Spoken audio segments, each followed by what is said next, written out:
Hey, what's up, Papa?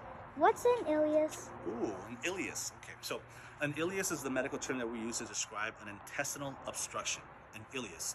But intestinal obstructions are not all created equal, which means you can have mechanical obstructions or you can have physiological obstructions. What that means is when you have an anatomical obstruction, it could be something physical that's inside the intestines that's prohibiting the intestinal motility to move forward or the stool to push on through.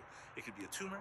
It could be volvulus, a twisting of the intestine. It could be any physical element that's inside the intestines. Also, it could be like really hardened stool or poop that's not allowing the rest of the fecal matter to pass on through.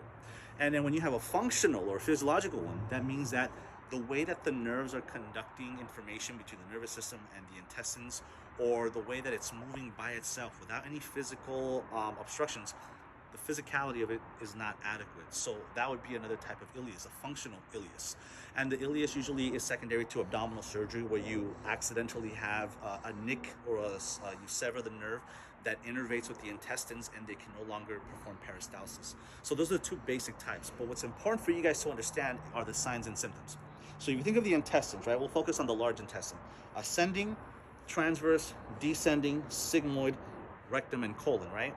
If you have an obstruction, let's say right here in the mid portion of your transverse colon, well, all the intestinal motility behind it or above it is going to be increasing because it's want to push that stool past that obstruction, past the ileus. Now, sometimes the ileus, meaning the paralysis, let's say, or the fecal matter that's obstructing it, it can happen at a specific segment of the intestine, even a small portion. So the stool stays there. And when you're listening or auscultating the bowel sounds above the obstruction or behind it, you're going to hear hyperactive bowel sounds because it's trying to push things forward. But beyond the obstruction or below it, you're going to have absent or diminished bowel sounds simply because there's nothing inside the stool that's promoting peristalsis. And that's how students can differentiate or understand where the actual obstruction is. And normally for these type of conditions, we need a physical means of going in there using hydrostatic pressure, where they put like a little hose through a coloscopy and they use water pressure to push on the stool. Or they can have a resection of the intestine, meaning they clip off the part that's paralyzed and they perform anastomosis, or they surgically connect it, and you might have to have like colostomy, an ileostomy, and things of that nature. One more thing. When patients have colostomies, understand that they're usually going to be on the outskirts of the abdominal wall.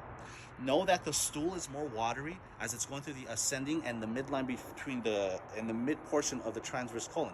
Once it goes beyond it, the stool consistency gets more doughy, Play-Doh-like, soft, mushy, and then well-formed once it hits the sigmoid colon. So the location of the stoma and the consistency of the stool let the students know, or the nurses know, where that particular ostomy is at, whether it's a colostomy or an ileostomy.